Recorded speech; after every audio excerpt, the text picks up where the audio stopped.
Estimados amigos, estamos aquí con una nueva edición de su programa Plataforma Democrática para analizar los acontecimientos más importantes de la coyuntura nacional ocurridos en la última semana. Este es un programa que se transmite por el canal VHTV de Cable Más y se retransmite por las redes sociales de la Coordinadora Republicana y el portal La Abeja. En esta oportunidad nos encontramos con Juan Cheput, al cual expreso mi saludo, y estamos esperando la conexión de Víctor Andrés García Belaúnde, que lo hará en cualquier momento.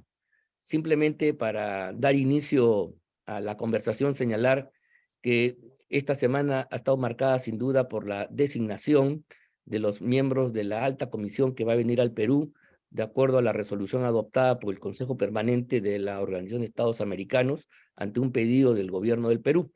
Esto sin duda va a tener algún tipo de impacto, un impacto importante, diría yo, en el conflicto político que se vive en el Perú, y esto además va a requerir por parte del Congreso y de las fuerzas democráticas tener también una postura inteligente para poder remontar una situación que en lo inmediato parece que podría favorecer a Castillo, en tanto que la OEA, al establecer este nivel de mediación, de intervención, va a intentar estabilizar el tablero político convulsionado dentro de la perspectiva que dice la Carta Democrática de fortalecer y preservar la democracia.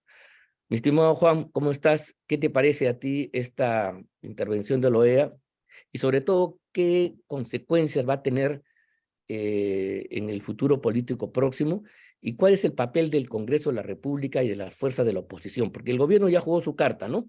Esto ha traído la portátil diplomática encabezada por nuestros conocidos Manuel Rodríguez y Harold Forsyth.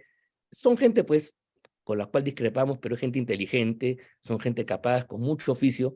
Y entonces en este campo no nos enfrentamos a los asesores de última, esos en la sombra que están hoy día presos, y la verdad que son una desgracia, si nos encontramos con gente capaz. Entonces, ¿cuál es tu percepción? ¿Qué va a pasar y cómo deberían comportarse las fuerzas democráticas, especialmente el Congreso de la República? Bueno, como tú bien dices, Ángel, primero que nada un saludo. Como tú bien señalas, tanto Manuel como Harold son personas capaces y tienen oficio, ¿no? Y Así por es. eso es una lástima de que se pongan al servicio de Castillo, como antes se pusieron al servicio de Ollantumala, y en el caso de Manuel Rodríguez, de Susana Villarán. Lamentablemente la Cancillería ha tomado un sesgo completamente progresista o de este tipo de izquierda, que desde mi punto de vista es en gran medida la responsable de la crisis que estamos atravesando. Ahora, yo no espero nada del Congreso de la República, absolutamente nada. La misma noche que el presidente de la República habló en un mensaje a la nación, era obvio que se estaba dirigiendo a la OEA, que al día siguiente tenía su sesión a la 1:30 de la tarde.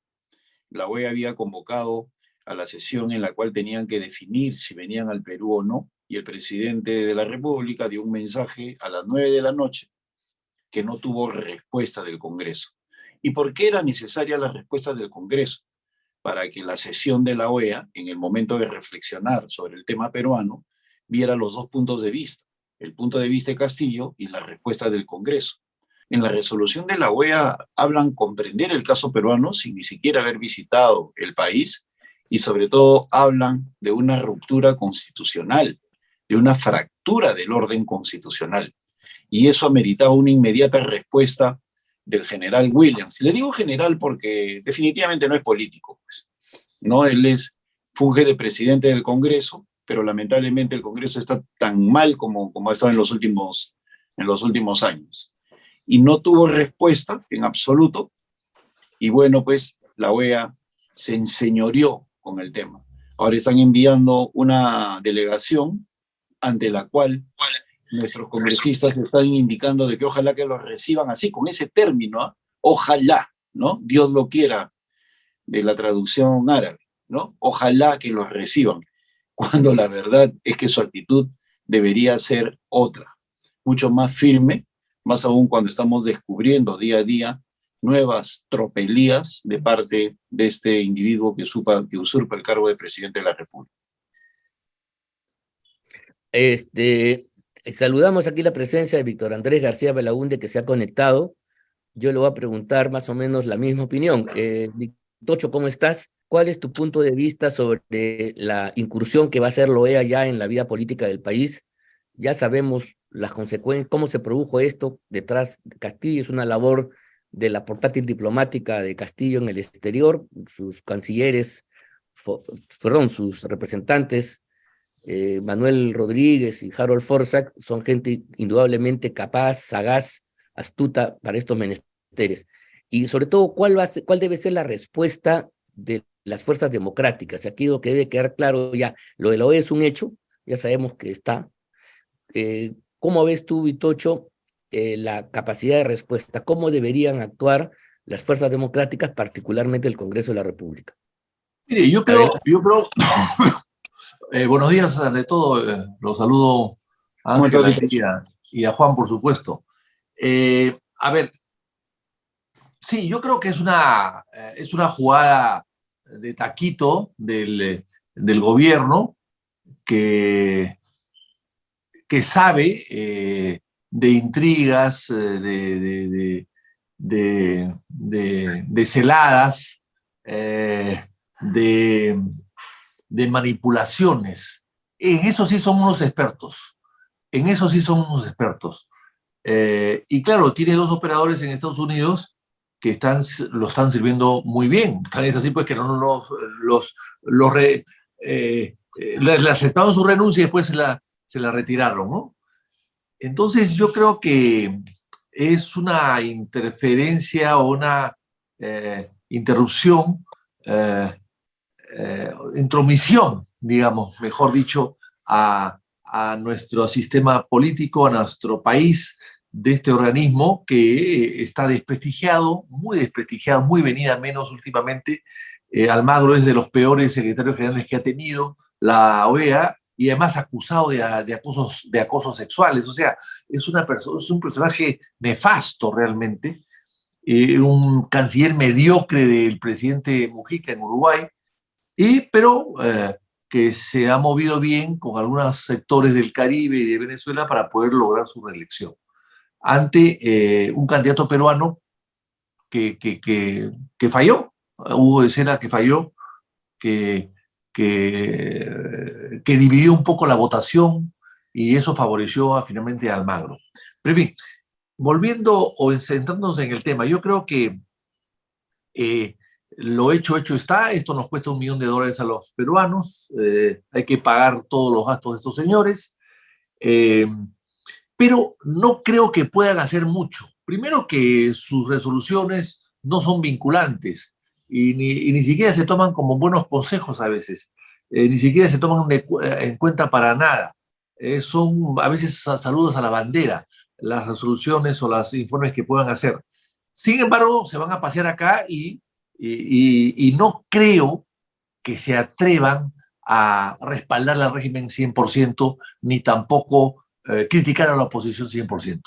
Yo creo que va a ser un informe muy light. Bien. Hay que recordar que aquí hay gente que se ha pronunciado en contra del gobierno, hasta el cardenal del Perú, amigo de Castillo, quien le recomendó a su canciller Maurtua. Entonces, con todos esos antecedentes, yo no creo, la verdad, y con la oposición atomizada, es cierto, pero ahí está, presente y actuante, no creo, la verdad, que se atrevan a criticar a la oposición y a hablar de golpismo en esta resolución que, a mi modo de ver, no va a tener mucho impacto, salvo internamente. Entonces yo creo que va a ser una resolución mea light. Y si es así, y si es una resolución light, un informe light, después de su presencia aquí, si es así, el gobierno ha fracasado. Lo que ha ganado el gobierno es un poco de tiempo, pero ha fracasado. Lo que ellos quieren es un respaldo total. Yo creo que eso no va a venir. Es la impresión que tengo. Sí. Van a hacer una cosa matizada. Sí, sí. Ahora, bien, no, yo de acuerdo con eso, Vitocho, efectivamente, pero la diplomacia es así, pues, y el diablo está en los detalles, y la diplomacia nunca es sancionadora, definitivamente, establece puentes, establece mecanismos, ¿no? Entonces yo quería plantear lo siguiente, no sé, quería dirigirme a Juan Cheput. No, se salió. Pregúntale al doctor. No, creo que vamos primero entonces a hacer una, te voy a preguntar a ti, te voy a repreguntar a ti en el siguiente sentido. Mira, ¿cuál es un poco el rol de la oposición? Mira, porque el Parlamento está ahorita entrampado en varios problemas. Primero, la acusación constitucional, ¿no? Ha tenido serias dudas de poder llevarla a la práctica, ¿no? Tanto así que el Congreso, a través del presidente de la República,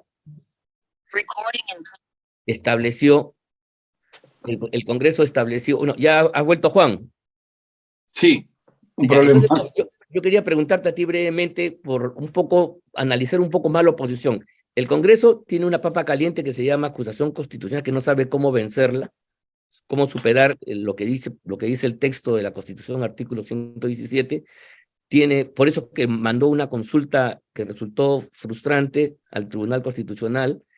Tiene en medio una subcomisión de acusaciones constitucionales que ha demorado durante 3 meses el darle pase a la siguiente etapa a esta acusación constitucional por traición a la patria, y ahora además va a tener todavía la dificultad de darle o no permiso a Castillo, que ha pedido astutamente la próxima semana para un viaje a Tailandia. Es decir, cuando la OEA está viniendo por acá, el Congreso probablemente le rechace una vez más esta posición. ¿Cuál debería ser, a juicio tuyo, la labor, el papel que debe cumplir esta oposición? Inclusive se ha convocado una marcha para este fin de semana, para el día 5, y la cuestión es si eso es suficiente como para poder salir airosos del momento en que nos encontramos, ya con la OEA presente en el Perú. Bueno, en el caso de la marcha será en cierta medida efectiva si es que dirige también sus objetivos hacia el Congreso, ¿no? Porque el Congreso es parte del problema. De nada les vale decir fuera Castillo si el Congreso no quiere que se vaya, que yo creo que ese es el fondo del asunto.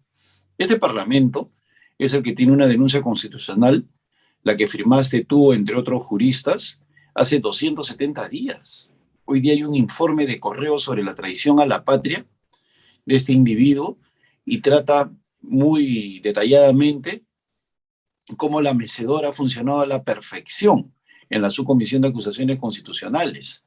Primero recibía un delegado, un congresista delegado recibía la denuncia y luego de un par de semanas la devolvía y luego otro, así. De esa manera va ganando tiempo el gobierno y esas son artimañas. Lo mismo sucede, tengo entendido, con los casos de algunos parlamentarios, exparlamentarios que son una papa caliente y que los congresistas delegados no quieren asumir. Entonces, el Congreso no quiere pues que se vaya el presidente. Y por otro lado, tiene una actitud realmente desconcertante. Yo nunca he visto, por ejemplo, este tema de la recolección de firmas para la vacancia, cómo lo dilatan, van 40, van 50, van 60 firmas, como si eso fuera garantía de que los firmantes van a votar por la censura. Eso es en primer lugar. En segundo lugar, a ningún político que se respete le gusta pues que le hagan firmar por imposición, ¿no? Porque hemos visto cómo cuando firma un parlamentario de inmediato sale Málaga a decir ya firmó uno y dice su nombre como si él fuera el líder, el que está obligando a los otros a los que firmen. La labor efectiva en política es la que es detrás de cámaras, como la que hizo el ahora preso César Villanueva.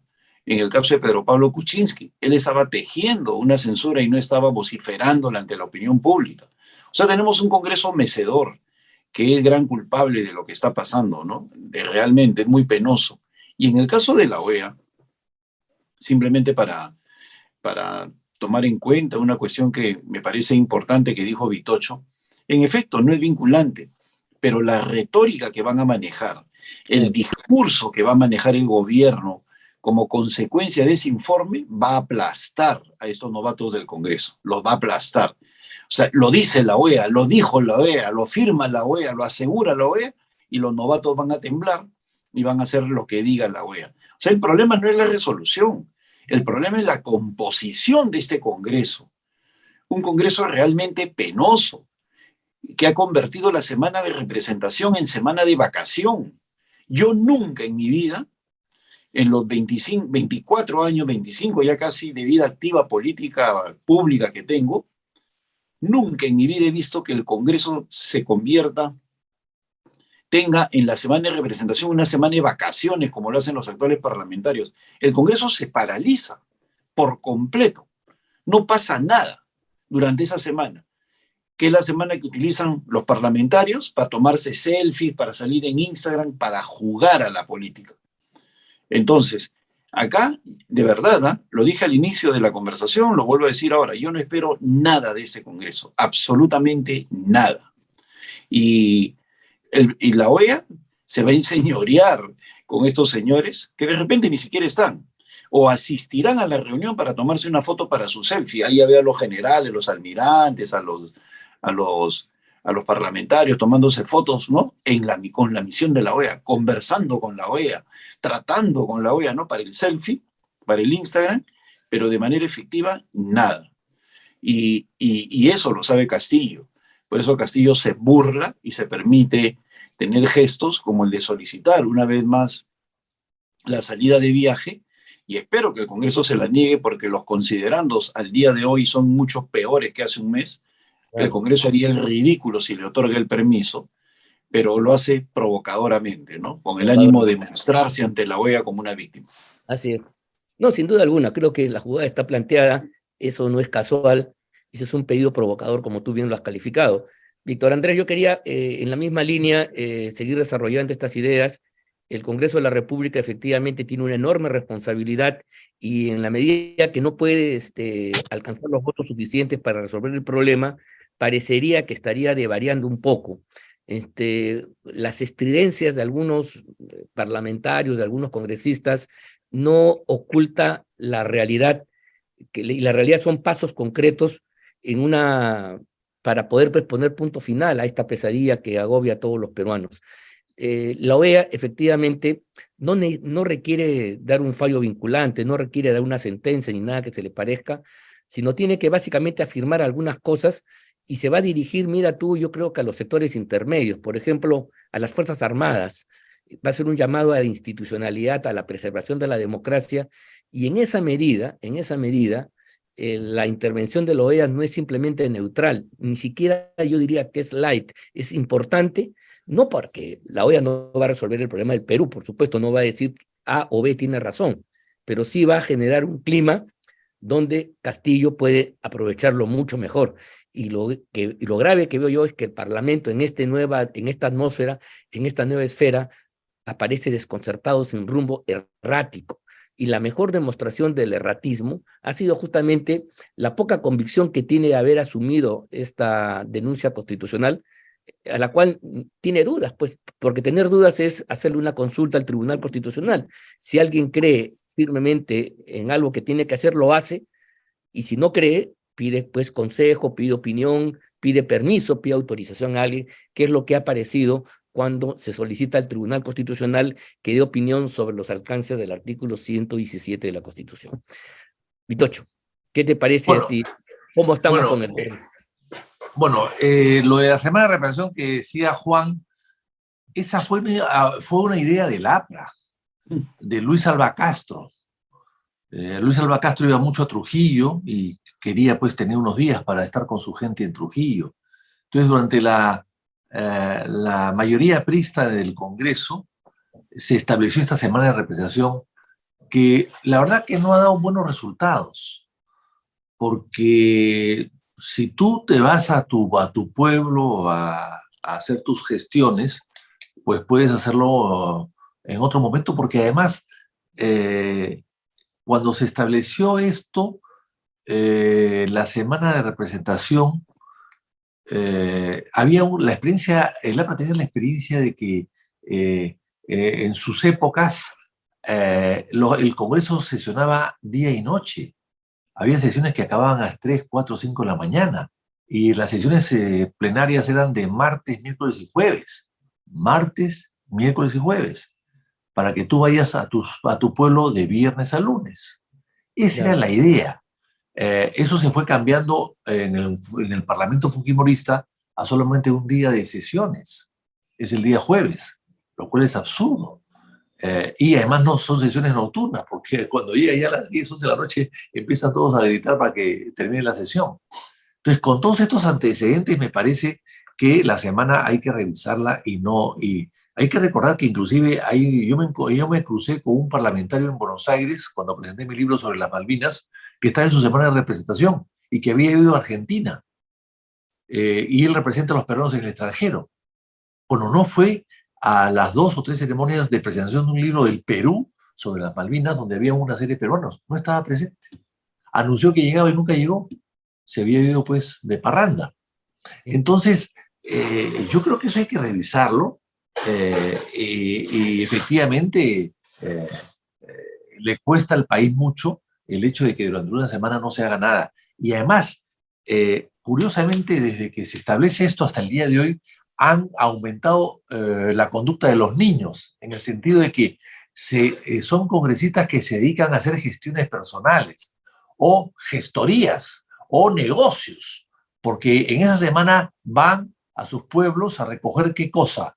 Negocios, pedido de negocios, pedido de puestos de trabajo, pedido de influencias y de recomendaciones. Y entonces regresan y a partir del día lunes, que de la semana siguiente empiezan a ir a los ministerios, a buscar a cualquier persona en un ministerio.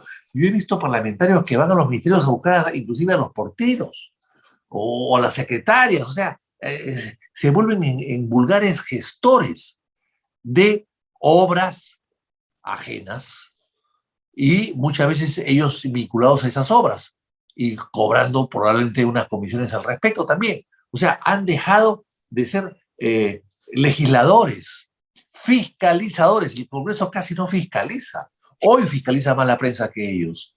Yo recuerdo que el caso de Orellana, por ejemplo, lo inicié yo y lo terminé yo. La prensa me acompañó al final, no al principio.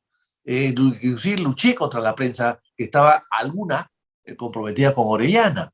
Entonces, lo que quiero decir con esto es que el Parlamento tenía iniciativa para fiscalizar. Hoy día no la tiene.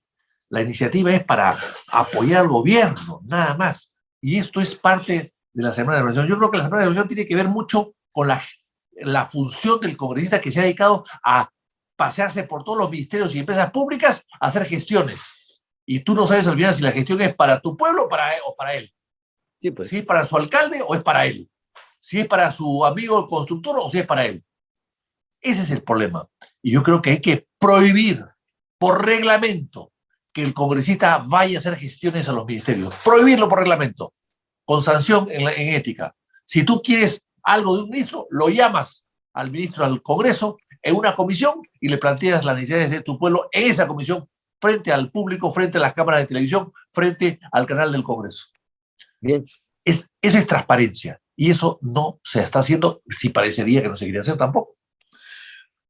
Sobre el tema del TC que tú has mencionado, Ángel, me parece, digamos, rebajarse, perder la dignidad, el poder, la solera, la solvencia, la soberanía del primer poder del Estado que está consultando al TC si esto es bueno o esto es malo, si esto se puede aplicar o esto no se puede aplicar. O sea, estamos hasta el cielo. O sea, si el Congreso que dicta leyes, que dicta la Constitución, que puede destituir a un presidente y a los ministros, que nombran los de TC, tiene que estarse rebajando para consultarle a los que ha nombrado.